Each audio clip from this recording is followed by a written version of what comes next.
We're happy to have with us here in this panel talking about the future of the data centers in Saudi Arabia as part of the digital transformation that all of us we are very happy to be part of in the kingdom for the digital transformation that will really foster the digital infrastructures in Saudi Arabia, going from edge computing to enterprise, colocation, talking about the hyperscalers and the different type of data centers that we expect to have here.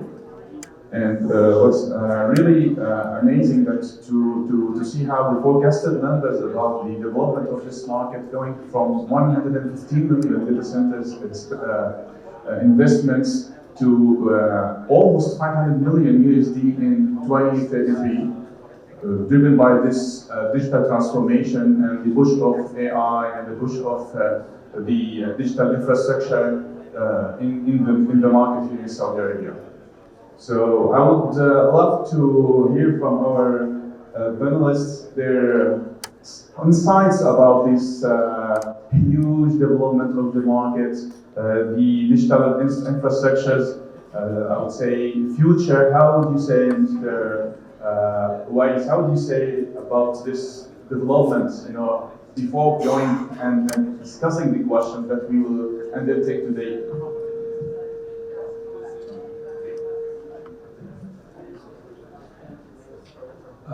Salam alaikum, good morning everyone. Thank you, David. So my name is Awais Chaudhary. So I will just say that I have a good experience on the data centers. Here in Saudi, I have built multiple data centers and it was involved in a lot of data centers. I would say that it's a brain of some, some company. Just to tell us. Maybe there are some, mostly we are the data center guys here who already know, but I see some youngsters here. So they maybe like to know. So the data centers, before it was in Saudi Arabia or everywhere in the world, everyone was liking to have their own data center. So do their own investment, build something internally. But when AWS is coming to Saudi Arabia and Google Cloud is already here. So, was going because we worked with the Oracle guys, we use them multiple times. They are the first one who came to Jeddah actually. And so it gave us a scalability to the companies. That they don't have to do a full capex investment from the start. They can gradually increase. Like I'll give you example of the ticketing, like event tickets. We have a big company named here in Saudi Arabia. So when the season starts, so they need to have huge number of computing power and storages. So if it is inside, in-house, you are doing it, it is very difficult for you to scale up and then scale down. So they use, the cloud base. So it is now a brain that every company requires it. So that's why the market is growing on a big number and be in 2030. Good insight.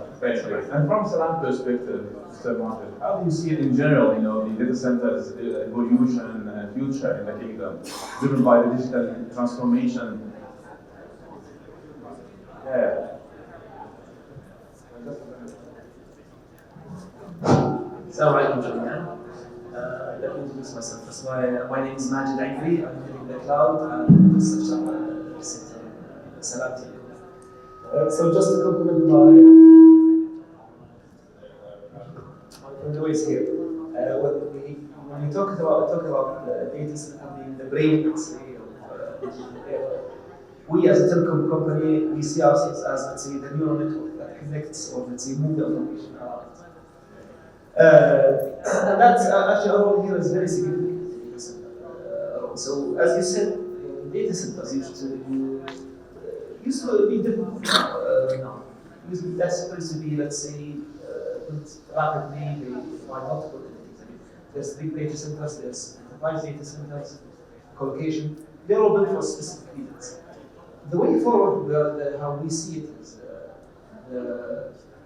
let's say the enterprise data centers or the private data centers, these are all fading away in favor of entities, government entities, or even companies adopting a cloud-first policy, and they will turn into OPEX model or CAPEX model. So these data centers we see them as fading away and in a big decline. It's been happening for a lot of companies. The big one right now, we see the data centers, they focus on multiple areas. The biggest one is on big, huge data centers. Let's say what is called hyperscale data centers. These are the data centers that host the majority of the AI workloads, the supercomputing power, so the high power, storage devices, all the data processing. This is the main purpose of these data centers. They are growing fast. We expect, let's say, 70%. Let's say, favor of mega, let's say, hyperscale data centers compared to other data centers in the market. Wonderful insight from Salam and perspective. Thank you, Mr. Majed. What about the Quranic perspective, Mr. Mohammad? I would love to hear from you. What's your observation about this evolution in the Saudi market from a data center perspective? Sure. Good morning, everyone. Assalamu alaikum. My name is Mohammad Bakir. I'm leading counterpart engineers in Oracle. Thank you, David, for having us today and for the question. Actually, I believe this lead to another part, where is we reached a approach where we have decentralized data centers, like to support what we call it the edge strategy today, in order to have more, let's say, connected data, more we are bringing the low latency IoT, for example, applications or all these things to where the data is generated. And I believe in Saudi in specific, we are witnessing a major shift in data center architecture design. Where we start seeing more focus on, as I mentioned, the edge strategy. That's why, for example, from Oracle perspective, we have seen that, and all hyperscalers now, they don't have one data center, for example, in the country. We have one in Jeddah, we have one in Riyadh, and there is a plan for one for AI and specific in the cloud as well. So this is where we see that this shift happens in the data center, let's say, industry, where it's more into distributed, hybrid approach rather than a centralized. Thank you for the insight. So now we will go deeply, talking about the edge, talking about the different archetype of data centers that I've mentioned, the hyperscale, the colocation models, the enterprise private cloud models. I would like to see with Mr. Kaiser, from your perspective, how we can talk more about the edge computing and the different, I would say, orientation that you can take from this evolution in the market. What could be the future? What will convert, what will be redundant from edge, from colocation, from hyperscale?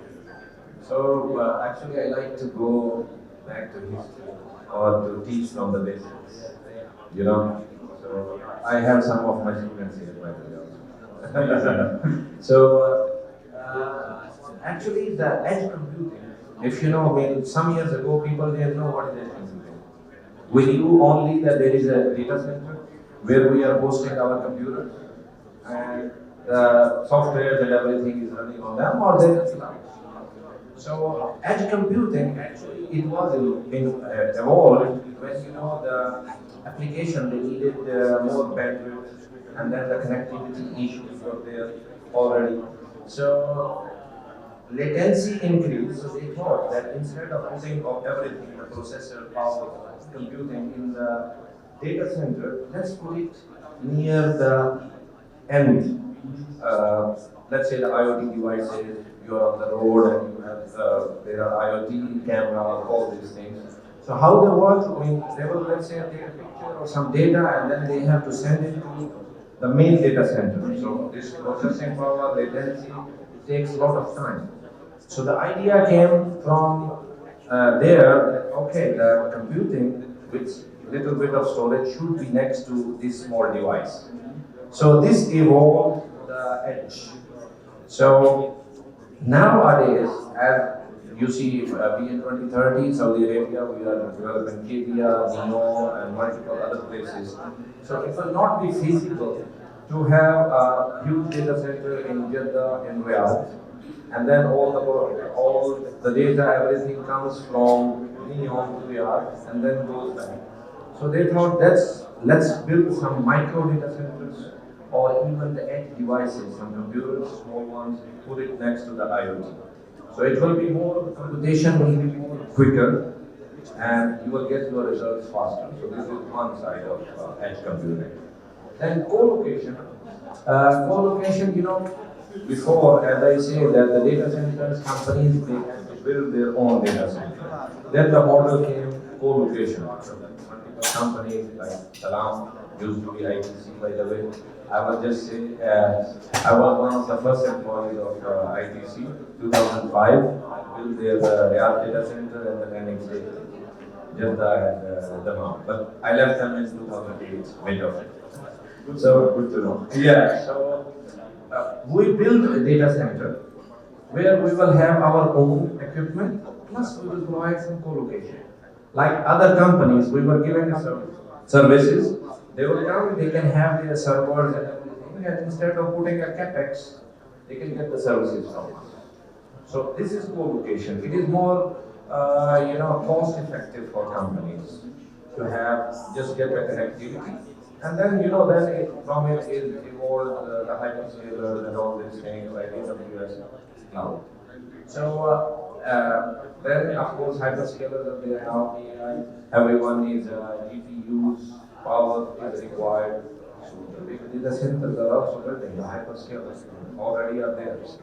So there are some compliance requirements sometimes for the government or some fintechs that they should have their own DR sites or their own instead of co-location. So they build it also their own on a micro level or a short level small data center. So if you compare the market, there are requirements for hyperscale, there are requirements for co-location, it will be all these. As the economy is growing, companies are growing, more businesses there, AI-based models are coming. So there are some challenges. We will of course discuss some challenges that we face. And I am really facing. Yeah, I am really facing. Yes. Some questions. Yes. But building on that, allow me to get back to the edge part that I mentioned, and maybe love to you, Mr. Majed. Is there any demand today on connectivity because you are at the core of connectivity? Have you noticed any recent demand with the edge or not yet? We are just talking about concepts. So as I just talked about, when we talked about the edge, how it was, edge has developed. Small, let's say, some services, some services that closer to the nodes that bring the services, services, IoT devices, for example. The role of the edge computing, let's say, has changed. Now it is more, let's say, mission critical. Some applications or services like vehicles, some health, visual systems, smart cities, and so on. They all require to be as close as possible. Almost near instant responses. Because these are simulated. They are having to be grabbed the heavy, let's say. So we can answer. Okay. Thank you. People always say I have a loud voice. I don't think there was a problem.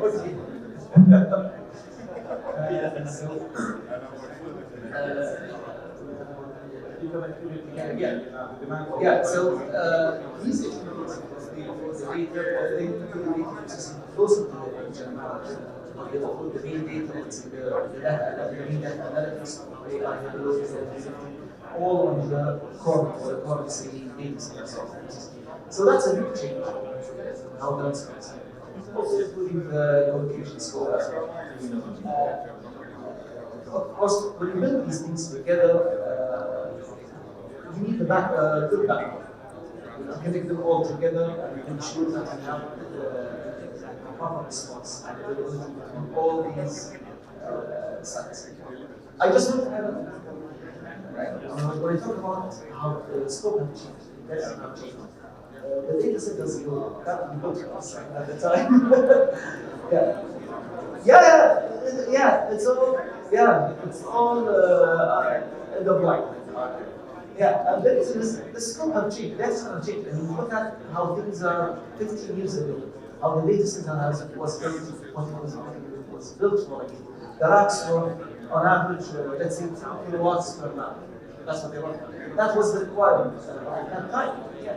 Now, she's what? You can see them on average being 25 to 40 kilowatts per rack. That's what we can do. If you look at the AI now, that's reaching it's over 100. Currently, it's over 100 or 150 kilowatts per rack. And it's going to grow even much larger than that. So let's say you can have 4 racks that can be 1 megawatt. That's what data centers like that's very good. I don't I think it's maybe 600 kilowatts. So this is, and that's a data center. This is an important point, and thank you for this insight. This is an important point talking about the AI and the impact of the GPU utilization with the edge compute. Exactly, today we are witnessing from a consulting perspective a lot of the change of mindset, how we can bring the GPUs into our data, bringing the data to the centralized data centers to process them. So I'd love to hear from you, Mr. Bakir, about your perspective on the AI and the edge, and have you witnessed any increase in demand? Yeah, sure. And actually, as the gentleman mentioned, I believe part of the new demand being generated in the kingdom, like IoT-based, AI-based as well, I believe there are a lot of factors, and I believe the 3 main factors is IoT, built-in applications, and IoT industry-based like smart cities, like all other use cases, where we need to bring the compute near the data that we generated in order to give a better user experience, right? The second factor is the AI workloads. That means that need extensive performance, extensive, let's say, scalability and so on. And the other part, and the third part is the regulation, where sometimes the regulation and the localization mandates for some organizations to have the data in Saudi. So that's how really the edge, let's say, strategy being impacted by those 3 main factors. And what's in it from business perspective, it's a better user experience at the end. So today we are, all of us, using the mobile applications to do our different services in different line of businesses, in financial, in telco, in public sector, etc. And I'm sure the connectivity and having the SLA that really satisfies the end users and the customers is a key for any business, right? So having this edge strategy, with this is data fragmented everywhere, and to have the right compute power near the data, definitely it makes the different businesses today more capable to achieve better satisfaction from the customer perspective. And that actually with the AI, especially today with the AI, huge workloads, intensive data amount, intensive power needed, definitely that let's say bring another challenge to the table, where I need really this strategy in order to achieve the needed results from different, let's say, AI models that we have. So that led, as we mentioned, to a major shift in data center architecture design, where we start seeing the edge strategy and start seeing all these things. And at the same time, it brings the challenges. Now, instead of creating a data center, it's where and which workload will be in this data center. So that's why my advice and recommendation to different organizations that the workload first strategy, that which workload will be to real-time or real-time use cases, having low latency, which workload can be in the batch mode, and accordingly that will let's say drive the strategy for any organization. Awesome. I would love to hear from your experience in general. If anyone of you has noticed a particular industry now part of this digital transformation driven by the Vision 2030 in Saudi Arabia, witnessing this rise in the demand for the connected embedded AI and the edge computing. Any industry immediately you have witnessed, or it's just a planning and it's just about roadmap that we are designing? Yes, I will say, actually, currently we are working on a project. I will not mention this one, of course.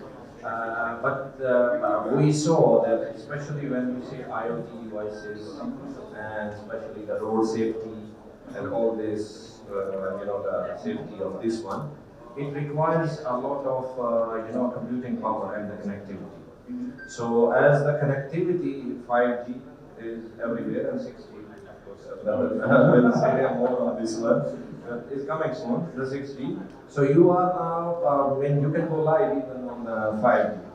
So this problem is solved. So edge computing is becoming a main part with IoT devices. So not only IoT devices, the data that you take from IoT devices, the computation is done at the same place, and then yes, it is transmitted to the main data center. Still, we are talking about public sector investment and public sector approach. Any other industry, as part of the vision? I would say, public sector, semi-government. Yeah, this is a major driver for this demand. Yes, because it involves the country security plus the quality of life project of Vision 2030. So more emphasis is on this one.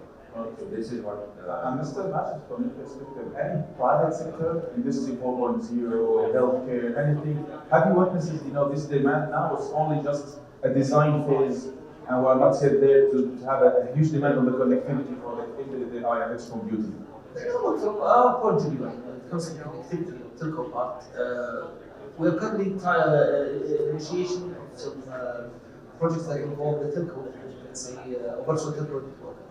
So what we're trying to do for 5G, future 6G, inshallah.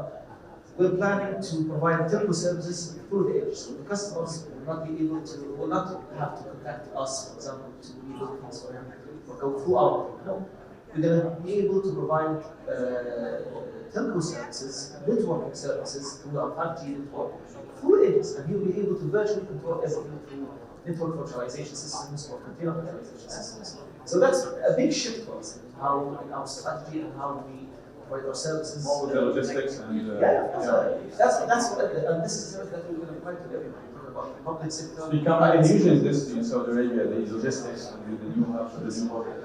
It's not only logistics, it's also let's say organizations that have separate buildings that need to maintain and build and operate their own private network. We can even hopefully soon we will be able to sell virtual mobile networks to our customers, so they will have their own virtual, let's say, 5G network that they can operate and maintain by themselves. And we will just provide the platform for them to enable them to. And this is an enabler for the edge computing also. Of course, this also not only edge computing, let's say, micro data center, it also includes real edge computing. So for us, if you talk about edge, there's edge that is extremely close to the mobile towers, 5G towers, and there's something that we call near edge, called micro data centers. That's, let's say, these buildings, let's say, the places that connects these towers together, but not, as far away as the main data center. So these work as the main processing unit. Our edges work directly with the towers. Wonderful, thank you for the insights. And allow me to shed light on another topic, and this is becoming more and more a driver to shape differently the data centers, the ESG, the environment, Oracle. What's the perspective? That's a very important topic, and I always say that the ESG is about environment, social, and governance as well, which it plays a critical role, and it's not only for compliance purposes. I see it's in the core design philosophy for data centers in general, where to have a green data centers, especially with the huge power that you need to have this data center up and running. So that's why today the whole hyperscalers focusing on having green energy to run those data centers and use data centers. And the interesting part, actually, David, that we start seeing that part of the qualification for any hyperscaler is the ESG. That enters in the qualification for any, for example, RFPs or something. So that's really interesting, and I believe it's very important. And in Saudi in specific, we see that, like NEOM, for example, it's fully running on renewable energy in the backbone. So that's really an interesting topic, and how with the Vision 2030 to to have like the carbon reports, to depend more on the renewable energy to run the major, let's say, data centers and major cities. So I believe this is very important. This is very important, and as I mentioned, it became part of the qualification for any hyperscaler. So it's the demand is increasing like this. Wonderful. And so, from your, let's say, experience, because you have mentioned that you participate in the design of data centers, what's the sources that you use for, to commit to the ESG transition for the renewable energies and everything else? So here, before going to that one, I remember I had to comment what Majed said. Just want to share the experience of the old data center that we brought Cisco CRS1 in 2006 when in Salam. And as he mentioned that at that time the power issue was huge. So believe me, our data center was not able to give the power. So we had to specially bring the cables power from Saudi Electricity just to power this huge router server. So currently, of course, it's evolved a lot. So recently, as we were talking about the GPU and all this, recently we faced the issue in from a big here data center. They were not able to give us more than 8 kilowatts per rack. So the customer was, forced to use only 8 GPUs in one cabinet. So you will see just one server with 8 GPUs and the whole cabinet is empty because of the power. So power and then the cooling issue. The new GPUs, they require liquid cooling. So this initiative, I will say, it is because of the ESG. That heat dissipation. When you are using air conditioning, cooling, there is greenhouse gases, there is, the temperature is rising, ozone issue, all these things. So they are moving more on the liquid cooling side. So as per here, I will say the market, what we know still, they are building it. There are some issues on the water cooling. I don't know, maybe Salam have this initiative. They are building it. So it is actually the future requirement because AI, now the big organizations, they are having their own models. So they are training their models. So for this purpose, they are doing investment on GPUs. Talking about the GPUs, I would love you to shed light on this point. Multiple companies, organizations think that we will bring our GPUs from the company, I will not mention the name, and we will just branch it to our data center and we have AI infrastructure. Is that as simple as that? No. Actually, here, I recently did investment with one of company. So the biggest issue, it's the name of GPU became like a luxury. It's a trend that, okay, we brought 500 GPUs and we are across industries. We are not talking about any one industry in particular. Yeah. So but the infrastructure behind it, not only the infrastructure, the social, your team are the trained, because I saw at one of the places they are bringing the cream from the universities to come and work with them. But what about the training? It takes time for the learning curve. Yes, there is a learning curve. So training, stability of HPC, GPUs and all these things, this is a big concern still. Because the softwares are also evolving. So when you want to train, so I saw some of the people, some of the companies, then they shift back to, Google, Oracle, or the hyperscalers, because they have stability. Using public cloud hyperscalers, It's managed by a third party, it's not managed by my organization. So they have their own internal full setup, but still they are going with the hyperscalers, because this is learning curve. It's going to take time. Eventually, it will be there. I think that the need to was that it's a spy, for example. So you are currently one of the hyperscalers who has this experience and has deployed it many times elsewhere, and I can really get the experience with this. So I agree with this. So this is one of the main things. So companies are going and just investing, etc. Like digital transformation. and then many other technologies and people run behind it. Now the AI transformation inside as part of this Yeah, it's part of it is required, but it's for maturity level with you. That's another issue. It's becoming a trend. Some companies start investing in it. Maybe they don't need it. Okay? Maybe they just have to go, just go to using hyperscalers, SaaS services, or AI services, just to benefit from these AI features. And I always get a question should I build my own AI system on Colocation, or should I just move hyperscales? Okay, allow me to interrupt because you have mentioned a very important point, considering cloud and cloud sovereignty, and this is the major, I would say, driver for this decision. From your perspective, how this, I would say, factor is playing a big role in taking this decision? Okay, so Colocation, let's say, certain clouds, they are centers, they are still there. There's a steady growth because mostly there's very regulations. Some regulations will compliance requirements will force you to build your own data center, of course. Or let's say maybe not a house or a country, but at least you need to own it. So you need to own it as in the way that you need or as it by companies. One of the key factors that also the data is really the data. What's your data that you're going to process? How are you going to process it? So that's a big factor.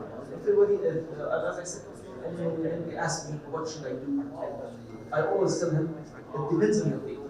So you can either bring your data close to the AI, which is in the cloud. If you're highly regulated, then you can have to bring the AI close to your data. This is the major, I would say, that's dimension to think about. For me, that's the main dimension to consider. And based on that, you should know how to plan ahead or do your research. That's one thing I think. All this together, we must not leave out the platform itself. I think if you have all these compute or power, this AI, also GPUs available on Colocation or some cloud or even on the Hyperscale. You need to have a proper platform to manipulate these to know where to place it, to move your data around services the way you want. Even if you want to depend on a hybrid cloud, for example, some organizations have their data or Google, Google, for example, Oracle. So you need a platform to manage and monitor and audit all these things. This is a very important factor that a lot of people just think about it later. Actually, it's a very point was mentioned that related to securing the AI. Today, as you mentioned, we have GPUs. Exactly. What data center and what design decisions that we have to do. That's a very important one. Actually, as you mentioned, we have today either we go to Hyperscale, for example, or we have a sovereign cloud, for example, as well. So it depends on the data criticality, data sensitivity, data confidentiality. Accordingly, each organization will decide if I'm okay to go with a hyperscaler or a sovereign cloud, or I have a private cloud even. So it depends. That's why I believe NCA and CST have a classification for the data center. So if it's highly classified, if it's like from A to B to C, etc. So that's a very important point to be considered. Yeah, so exactly, and buoyancy. So that's why it's very important to be considered. And at the same time, as an organization, I need to decide. Maybe, for example, as you mentioned, we have today the sovereign cloud with SDC, where the data needs to stay in the kingdom. There is no adapt for data, let's say, transferability outside the kingdom. This is another factor. So having a secure platform from end-to-end, from data ingestion to data consumption, using GPUs, CPUs, regardless of the infrastructure, I believe it's a key. And that's why we need to comply with the regulations that we have, like NCA, like Salam for financial sector, for example, and so on. So it's an important point. That's why I believe again, building versus going with the hyperscaler who has the capability, who has the experience in order to secure all these things. It's a key position. Now, what about Polaris market? So, from a cybersecurity perspective, technically one, how do you take this into consideration when you design and implement the data center? Here, when a customer comes to you, first of all, it is like which sector the customer belongs to. Let's say if it is fintech, so then there is the regulation on the fintech. So some are controlled. So there is some CSF, cybersecurity regulatory framework, then there is some IT governance framework. So I will say banks, even the credit bureaus, they are governed by that. So all their they have to follow some idea and CSF. So it actually mandates, it tells you you should have business continuity. Your ER side should be ready. You should have the cybersecurity regulation, all the technical controls, how the data is secured, how personal access, your identity access management, all these things are governed by these. And there is NCA, National Cybersecurity Authority, they have controlled ECC. ما وصلتنا إمارة. Also CCC for the cloud and when you are going to the cloud side. So as Oracle, they have, as was mentioned, that they have classification. I think class C. So they are classic. Actually, it means they are aligned with NCA ECC controls and the CCC controls. So if you are taking your data and you are having your servers with them, it means they are totally secure as per the regulation side. So if you are a fintech, then in-house required. But if you are not a fintech, then you are going to ECC. So we as a joke sometimes, by the way, we say that even one day the bakalas, the small grocery shops, they will also come under NCA ECC. And there is a reason for it. Why? Because grocery shops, when they are selling, they have a POS machine. Okay. So as per the SAMAK phase 2, they are connected directly to Zecta now. Okay. So any transaction that's happening on a grocery store, even if you buy a water, it is updated to Zecta, the Zakat and the bank authority. So when you are connected, when you are online with the internet, the requirements come. You have to protect your machine. You have to comply with the NCA rules. So that also impacting the decision of what data center, what typology, archetype. So then, let's say the provider, the SaaS providers, where they are storing the data. And then comes the PDPL, Personal Data Protection Law. It is, by the way, effective from last September 2024. On all the companies, anyone here in W.Media providing a service, and he's collecting the data, personal data, things like that. Even, because they have your data and all data, so they are supposed to be comply with these things. So here comes the thing that you are choosing a hyperscaler, and you want to go on, let's say, who is not based here in Saudi yet. So you are not compliant. The data is out. Right? They are the first one by the way, comply with this, and they are here in Saudi. They comply with SPL, NCA, controls. So if you have your servers, your data, everything with them, it is secure, it is under the governance. So then there are, by the way, there are penalties on this. If you are not following the PDPL, there is a 3 million real penalty. NCA, ECC, there is 5 million real penalty and jail also. Then the CST, they have, if you are a CNI, critical network infrastructure in Saudi, like telco or a call center service provider. So then you have to follow the CST CRF framework, the cybersecurity regulatory framework. Amazing. Looking forward to 2030 and the vision realization for these objectives. Mr. Alangari, how would you forecast, or how do you see the future from investment perspective of the data centers? What will dominate? What type will dominate? What type will, I would say, converge or be redundant? I think the main data centers are gonna spin out around the world. This is make a hyperscale data centers that will host all the AI models and use this is going to be the majority. Okay. Followed by the micro-data centers, so let's say edge or near edge. As I said, these are different roles now. They're mission critical roles. They support extremely important to us as a company. So many services. Customers. There's of course, let's say, colocation, let's say, some cloud that goes on these, let's say, nations, clients. These are also if you look at,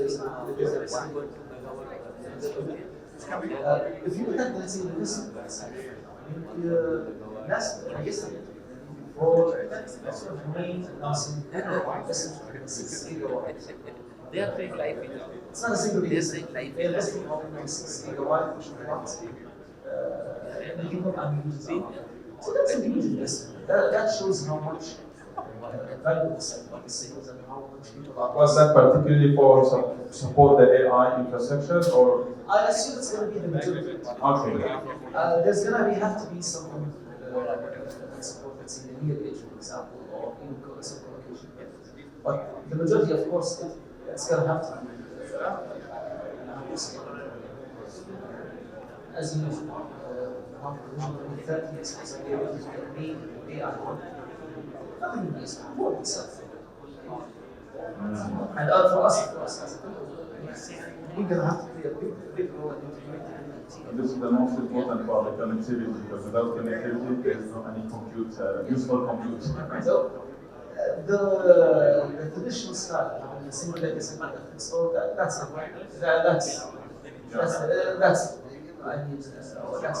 now they have to go specific data centers for specific reasons. Thank you. And Mr. Bakir, from your perspective, how do you foresee the future in the industry? I believe having as per the 2030 vision, I believe the kingdom will be the AI hub in the world, and that's definitely mandates having solid infrastructure from different perspectives, like from different. And we see the huge investment that we see from different hyperscalers as well. So I believe it's a promising, and there is a major, as I mentioned earlier, there is a major shift in data center architecture design. Like we are more now adapting the edge strategy to fulfill the huge demand in the market for the different AI use cases, IoT use cases. So I believe it will be like a major shift in the data center industry in the kingdom very soon. How do you see the future? Oh, I see a very prominent and very bright future, especially in Saudi Arabia, as you know, in 2030. AI, yes, as brother mentioned, they will be, inshallah, the hub of AI for the world. They are working on it. And investment on the connectivity, because you see, connectivity is one of the main ones. So, I will go back again to 2005, and cities were not even connected. And there was a huge, big project was there, fiber connectivity. Now you are, it's a connected economy, connected world. Even our small, the kids, they are connected. Your internet is disconnected and they will start coming. So, it will be one of the, the powerful AI things. They are working on it. Thank you. As we are wrapping up this integral conversation, I would like to thank our panelists sharing their valuable insights and perspectives. I don't know from you, if you have any questions that you want to address.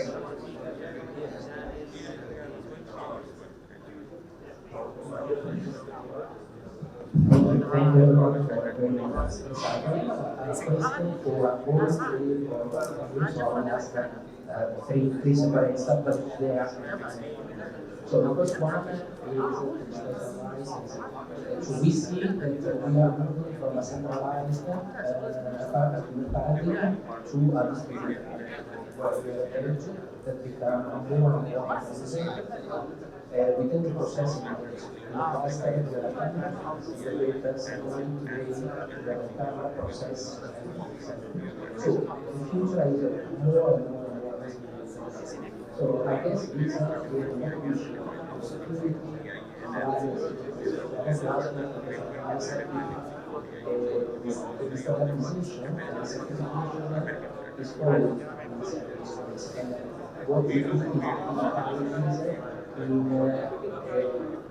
moving from the data center to data center that technically can be across distributed, I believe. To Mr. Majed, I would like to ask about Oppenheimer. Oppenheimer, of course, is the next edge, let's say, of focus. And of course, Oppenheimer is exactly the same as Oppenheimer. It's a good one because the 5G is the same. You have a fundamental discovery in the massive problem of extremely reliable connectivity. So how are you doing? How do you go to this if you are doing what is your experience? To give us some and finally, this is more important. Oracle has something special, which is dedicated to which is really different from the other analysis. How do you so first of all, is the dedicated region a successful model? At least in Saudi where the regulation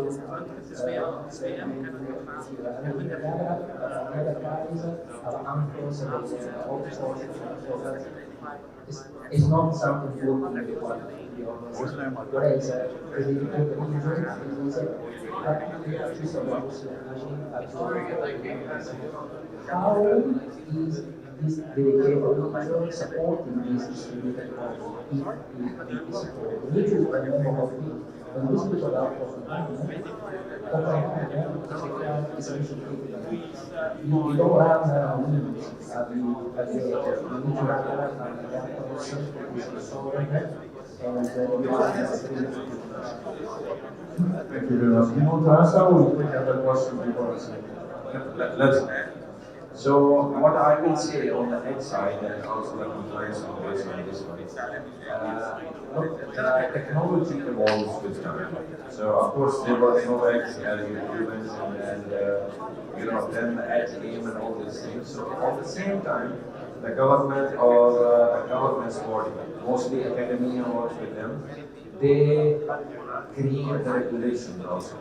Because when the technology comes, technology can bring many benefits, and also sometimes there are some issues. Like we were talking about the ESG, greenhouses, all these things. So then it takes a little bit time to make some governance. So on the edge side, of course, there is connectivity, there is compute, and there is data. And then there is, as you mentioned, the camera. So camera is taking a picture. It can be a picture of a person or a car or anything. So this is the personal data. PIS, personal identifiable information. So this needs to be secured. So then, of course, the billing will come in where you are securing the data. Is it not leaking from the outside? How the connectivity is it secure? So DDoS attacks and other attacks, securing the connectivity. Then of course the data comes to the data. There's a process more or maybe dispatch somewhere. So how this is secure? Physical security, network security, also level, on the computation level, on the data level. So there are multiple layers of security. That's why MCA, CDC, some regulations. Thank you. Thank you.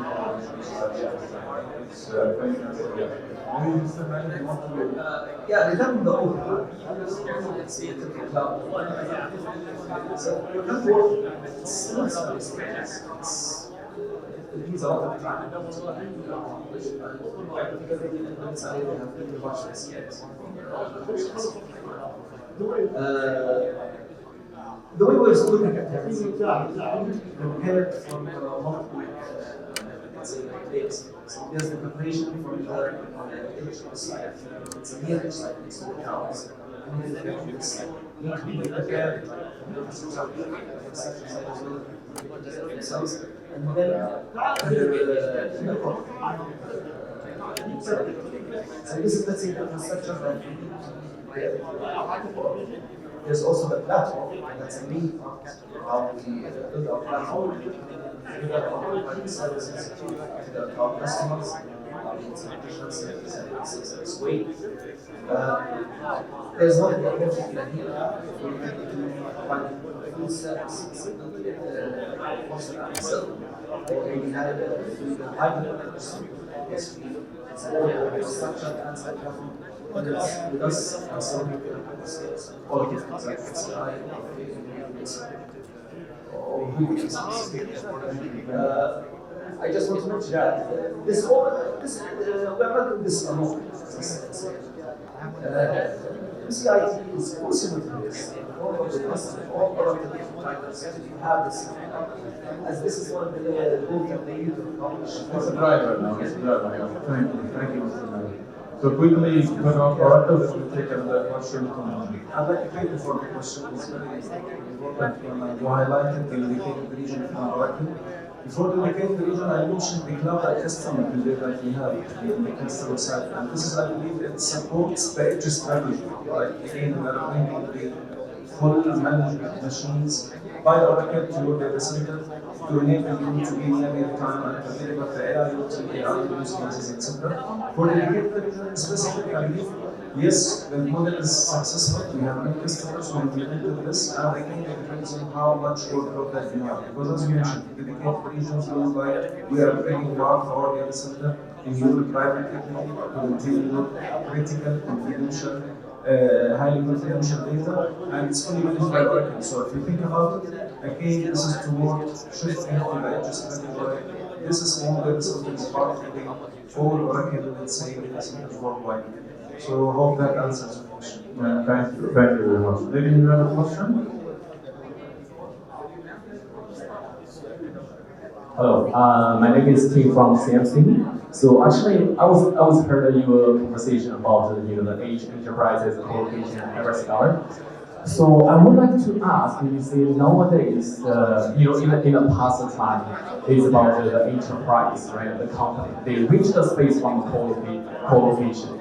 In the hyperscaler, they have their own data center. But now when the AI comes, so the hyperscaler they require lots of the AI capacity. So they're gonna take all the capacity from a co-locator, or like the hyperscaler they're gonna have built their own data center. So I mean, but now when we come to the AI, the enterprise, if they want their own AI model, they want their own the AI calculation or whatever, I feel like they get a lot of demand. But when they ask the co-location, there is no space. There is no a containment for the AI. And of course, NVIDIA, they are selling a GB200, GB300 for the ChatGPT, for the Claude, for the Gemini. But the thing is, for the Ministry of the Traffic, Ministry of Finance, or some kind of the accounting or finance enterprises level. I mean, NVIDIA already had the solution. But the thing is, based on the cybersecurity, the enterprise, they cannot get exactly the required data center for themselves. So do you guys thinking this kind of the demand is going to be coming in the next 3 or 5 years or in 2030, right? We are not going to only having the ChatGPT, right? Those are the two general. For the enterprises level, is it going to be a really high demand? Yeah, but I just would like to hear from you guys how you think about it. So I would say with my experience having a GPUs and their own AI model is more of a testing in the market, I will say. But not the small enterprise, SMEs, they cannot afford it because it needs a huge investment and all this. So semi-government, government level companies, they are working on it, but there are still, shortcomings are there. Brother Majed mentioned the power issues. I also mentioned that some places only 8 kilowatt per cabinet is required, is available. And the cooling issue. The water cooling is still data center provider or the colocation provider. That's still working. So I hope start of next year, maybe they will be able to provide this. So this is also stopping the companies to do the investment on this thing instead of colocation. Hyperscale. So hyperscale is now another thing. Are they ready for this? Yeah, I think that's part of the story. If you want to bring AI to your data or bring data to your life. So from our perspective, I want to highlight that you mentioned before that having a secure with AI, right? Which means that we are enabling our customers today from having the machines from our customers to actually use on this new data center and having the full security of our data center that you have from Electric. So I believe the capability is there and it's evolving more and more during the future, and it depends on the AI use cases. If you are looking for critical, for example, line of businesses like could be health, defense, etc. So definitely that will not be something publicly could be available to be in your data center. So the capability, the technology is evolving, and we have use cases where we have Oracle machines having GPUs in the customer data center. It's not only public. Thank you. I just want to add to one more thing. When you look at it currently, we don't see as AI, I don't see as a single solution that fits all. No, each, let's say, approach needs its own AI platform. So, for example, we are adopting multiple AI platforms at Salam. So, we are having, for example, Copilot for PCs. That we will be able to make sure that they don't share this process and sensitive data when it comes to, for example, our inbuilt in-house databases, or for example, have their own AI models that you can use in-house. Okay, based on the data, customer information. We have a lot of customer information that we need to maintain in-house. Some other data you can go and just in the cloud. For example,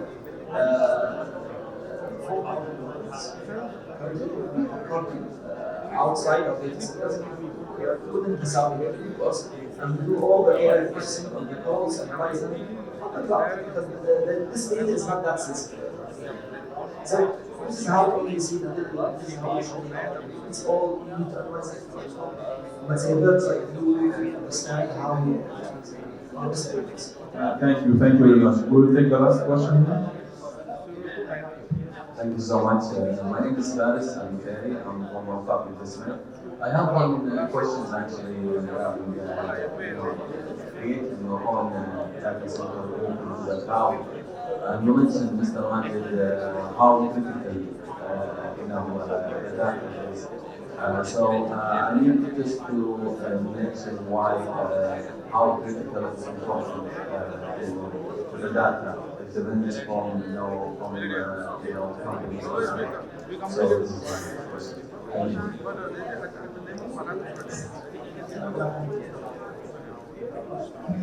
You mentioned, Mr. Majed, the data. The data is very important. And if you move from, you build your own data center, you need to actually see how important your data is. So my question is how critical your data move into the cloud? Because I see a lot of companies they are moving to the cloud. So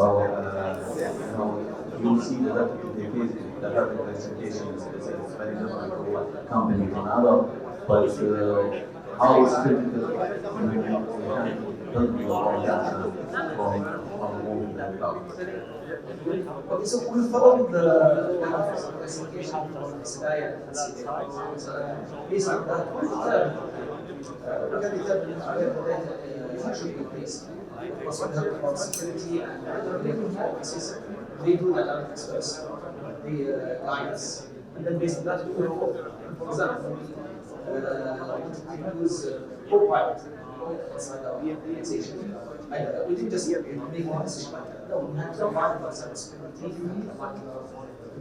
so we had to align vulnerability with the team to analyze what kind of data can be shared, what kind of data can be used outside, and is it secure in use, is it secure, is it contained, it can be used for any machine learning, let's say, and screening purposes from other companies. And so based on that, we came up with that we can have this. We sat down with Microsoft, understand how it works.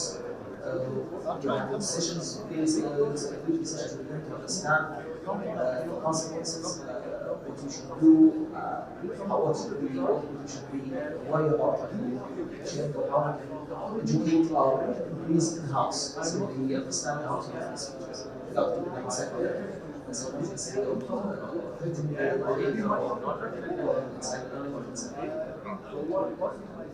On that note, I would like to thank all our speakers and our amazing moderator. That was a very insightful conversation.